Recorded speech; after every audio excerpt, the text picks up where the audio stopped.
Всем привет! Я Сатрян Нуне, чемпионка мира по боксу 2025 года. Опишите себя 3 словами. Добрая, спортивная, хозяйственная. Кто привел вас в спорт? Сама.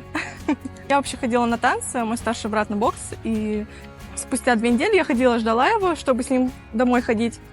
И спустя 2 недели тоже захотела, и меня родители отпустили. Свои первые соревнования помните?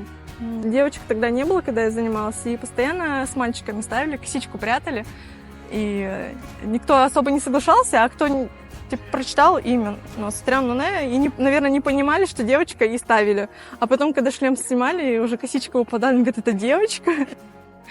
Есть ли ритуалы перед стартом? Наверное, звонить родителям. Любимый удар? Левый боковой. Что чувствуете, выходя на ринг?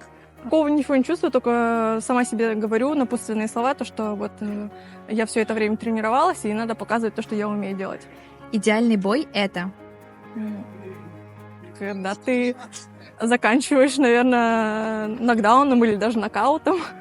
Самая ценная победа для вас? Чемпионат мира. Стать чемпионкой мира — это? Это вышка. Что нужно, чтобы стать чемпионкой? Упорно тренироваться и ходить на тренировки на праздники. Что бы сказали себе, когда были маленькой? Делай все, у тебя все получится. Не сдавайся. О чем сейчас мечтаете? Выиграть еще один чемпионат мира.